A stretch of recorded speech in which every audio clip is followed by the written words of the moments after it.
clicked on this video, you most likely belong to one of three camps. 1. You love Bridgerton and have been looking for a show that can scratch that particular itch in just the way you like it. 2. You love show recommendations and are just interested in seeing what else is out there that you might enjoy. Or 3.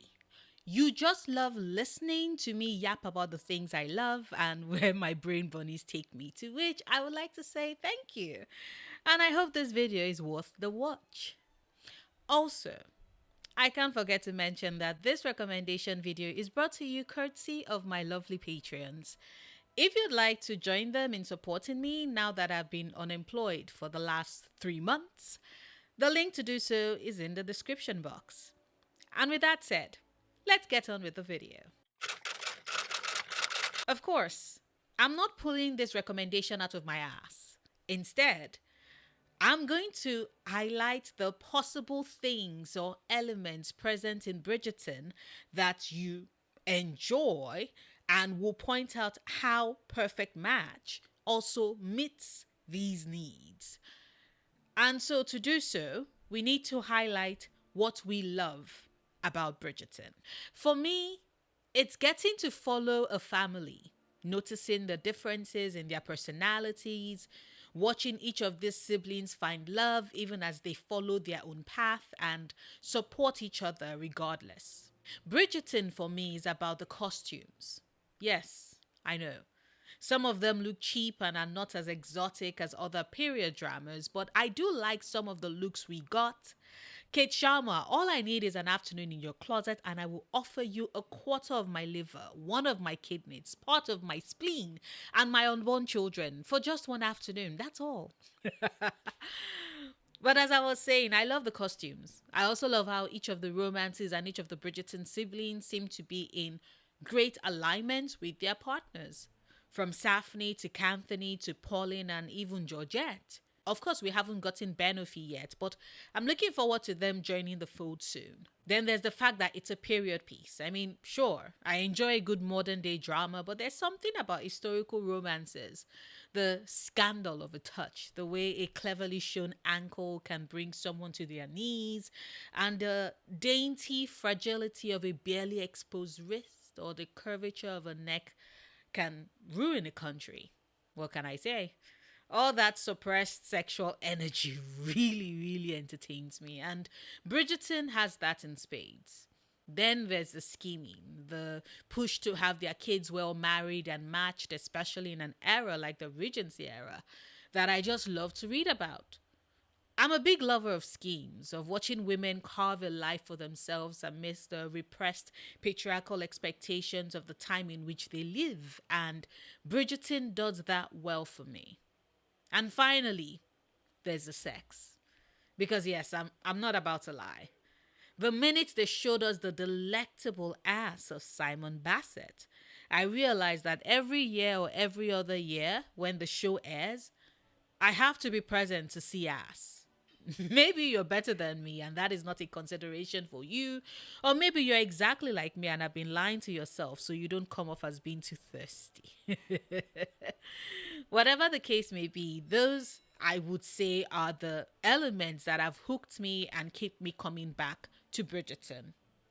And now, as we count the months and wait for the next year when we'll get to return to Governor Square and be reunited with the Bridgertons and the rest of the ton, I figured, why not drop a recommendation for a show that can keep you company whilst you wait?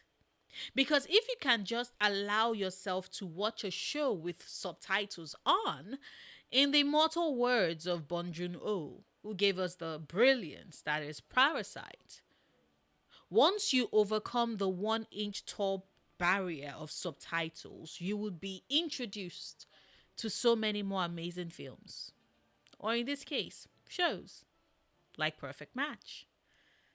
Earlier this year, Onan TV, Mango TV, and Netflix dropped the Chinese drama Perfect Match, which, if I were to give a brief summary, I would say is what you get when Pride and Prejudice meets Little Women.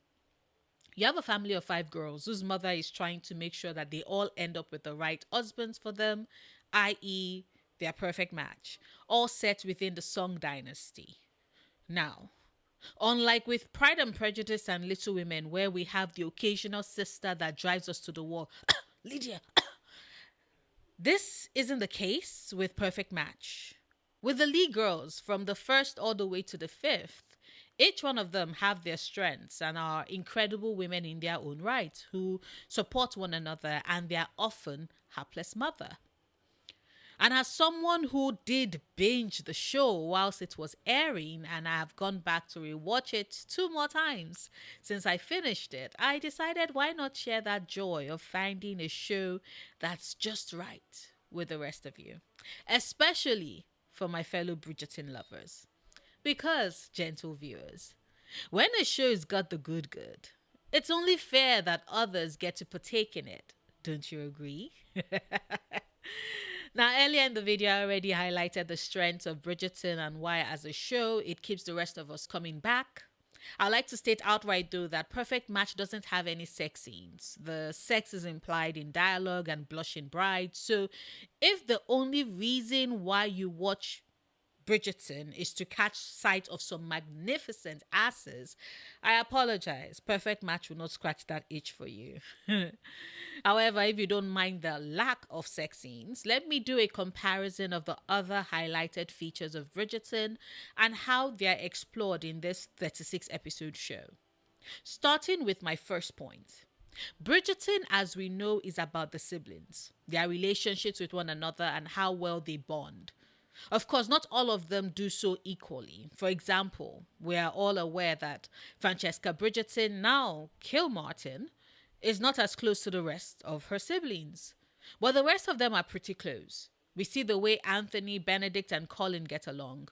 We see Benedict's relationship and closeness with Eloise, or Anthony finally getting his head out of his ass to bond with Daphne about their inability to warm a cup of milk. Or how Colin tisses Eloise, and of course there's Gregory and Hyacinth finding a way to always get in each other's air. The Bridgerton siblings' interactions is a core part of the story that we got, as we get to see their relationship and ultimately get to root for their love when it comes around. Perfect Match has the same setup, except I might be in the minority here, and honestly, if there's anyone who has finished the show and has watched both Bridgerton and Perfect Match and so can speak on what I'm saying, I'd like to get your thoughts on that, because I am of the personal opinion that the Perfect Match crew have a closer sibling bond than the Bridgertons do. We see Showa, the first sister, looking out for her third sister, Canning, with regards matters of the heart. We see Canning is the first in the family to realize that her second sister, Fuhi, is suffering silently in a marital home. We see Haude and Leshan tease each other the way only siblings who are close in age can. And when Aude is going into unfamiliar territory, Leshan, who doesn't want her sister slighted, joins her by pretending to be a maid so that she can fight for her and look out for her. Each of these girls are one another's support group. They close up ranks. They stand up for one another. They don't mind sacrificing to ensure their sister's happiness. And this even applies to their adopted sister, Cheonu. You don't get the sense that they are barely tolerating each other. There's none of the friction in Bridgerton with an older male sibling trying to force a marriage that his sister doesn't want, i.e., Anthony being a jackass in season 1. And I know you probably just heard that there isn't any friction and are convinced that things are boring between the siblings and everything is all hunky-dory, but that isn't the case. There's a thin line between having these girls disagree with one another and certain choices that they make, and yet, ultimately, like they state in the very first episode, which is what then carries through for the rest of the show, once they unanimously make a decision together and take a vote, they will collectively stand by what the majority voted for. That's what makes their bond unshakable, unbreakable, and in my opinion, absolutely beautiful. And something else that ensures that their sibling interactions doesn't veer into boring cookie cutter territory for me is how distinctly different each sister is. None of them can be substituted for the other because they each need what the other sister brings to the table for them to accomplish what it is that they want to do. Showa, as the eldest, is the most accomplished. She's smart, she's talented, she's humble, she's virtuous. Which, if you read or watch Chinese historical stories, you know they hammer on the virtuousness of women in those contexts. Showa, being all of this, is the one that helps her mother in raising her sisters because, as a widow, Madame Lee, whose husband's family turned out to be rats that should have been roasted and spitted on, instead of being human beings, needed all the help that she could get, and Showa helps with it. Fuyui, the second sister, who is the one closest to age to Showa, is strong, capable, definitely not a virtuous woman because in that era, part of being a virtuous wife is to be accommodating of everything your husband does. He's your sky, including being accepting of his concubines. Remember, this is historically accurate. Fuyui, however, is a jealous woman and has a way of handling her husband so he doesn't stray. Of course, this is only after she's tried her damnedest to be as virtuous as possible and realizes that all of it is horseshit and she's not willing to suffer the indignities anymore.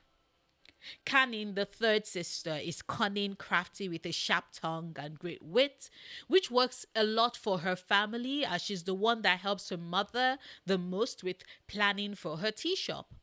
Remember, their mother is a widow and all their savings went into the shop. Merchants are not treated as highly as scholars or nobles are during the period, and some would consider Madame Lee uncouth. But her daughters love her regardless and put in all their effort to make the tea shop very successful. And Kanin plays a major role in that regards.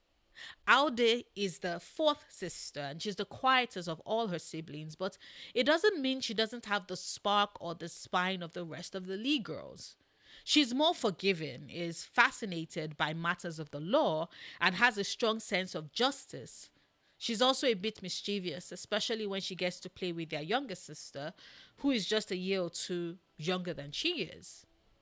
And finally, we have Lishan, the fifth sister. Lishan is the spoiled, pampered baby of the house, or as pampered as you can get when you have parasitic relatives coming for everything you own. Lishan, though, because she refuses to be spited, is the spitfire of her family. Her tongue is sharp, her aim is deadly, and her response to anyone and everyone who pisses her and her family off is to beat their asses up. Yes, Lishan is really Miss beat them first, ask questions, and beg for forgiveness later. Like I said, they all have very distinct personalities that have found a way to make everything work for them and have them get along in a way that only siblings who were raised together can. And like Bridgerton, it's all about finding the right or perfect match for them. Showa, because of her smarts, can only be matched with somebody who has the intelligence to be on her level. Fuhi, because she refuses to bend and budge and is a tad controlling, is perfectly matched with a mama's boy who we get to realize does need a strong hand and finds it with his wife. Candy needs somebody who is just as shrewd, quick-witted, and business-oriented as she is, who gets to see these qualities as ones to be admired and cherished in a wife. Audi needs somebody who also appreciates the law and stands for justice, but who is also at his heart a child who needs love that has been held back from him for a while. And Lishan needs somebody who can match a freak and needs someone who will defend him no matter what. Now, I will say that Perfect Match follows old Chinese drama way of writing wives physically hitting their husbands as being done for comedic effect. It's important for us as viewers to keep that in mind. If that is something you absolutely cannot tolerate, then you can skip those parts or skip the drama in its entirety if you're not interested. If you are interested, however, then please consider giving the first couple of episodes a watch because it is good. And just as with Bridgerton, since there's a focus on each sister, then you know that there's a focus on each of their romance. And just as with Bridgerton, Perfect Match devotes a certain number of episodes to each sister's romance as a focus. For example, my favorite romance in Bridgerton that we've gotten so far is Anthony. I rewatch their season every year like clockwork. My favorite romance in Perfect Match is Howdy's. And so every time I rewatch the show, I skip to a romance first before then moving back to the first episodes to watch it in order. Either way, enough time is given to each sister and their romance to make it feel fleshed out. And trust me, you will often find yourself with a favorite sister and a favorite romance. In my case, although Aude's romance is my favorite sister is Showa, i.e., the first sister. And then there's the costumes. Like I said, Perfect Match takes place during the Song Dynasty, which means that although we get to see a lot of white and beige when the female characters get to dress up, it's stunning. From the coats to the loose sleeve dresses, the overdress, the jackets, the vest, the skirts, the blouses, the scarves, the hair accessories. Stunning.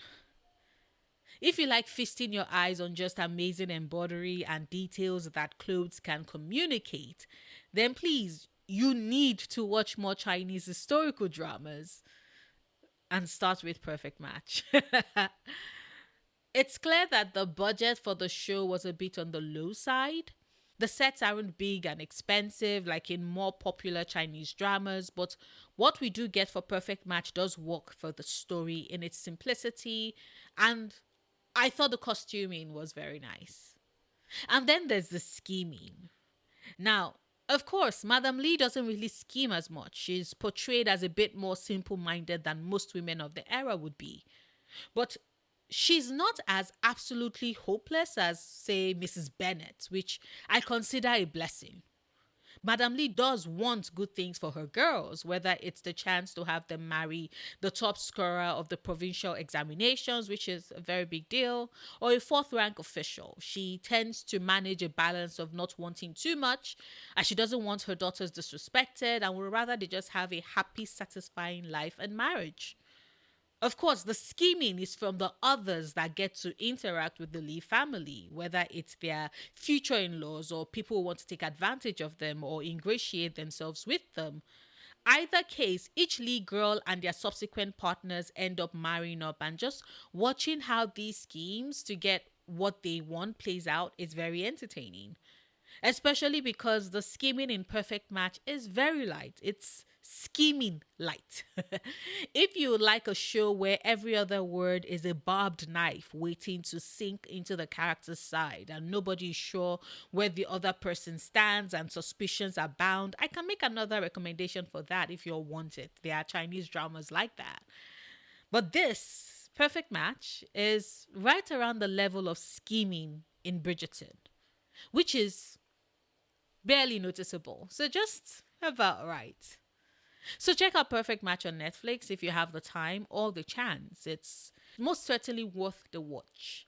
And if you do get around to watching it and have thoughts to share, please drop them in the comments.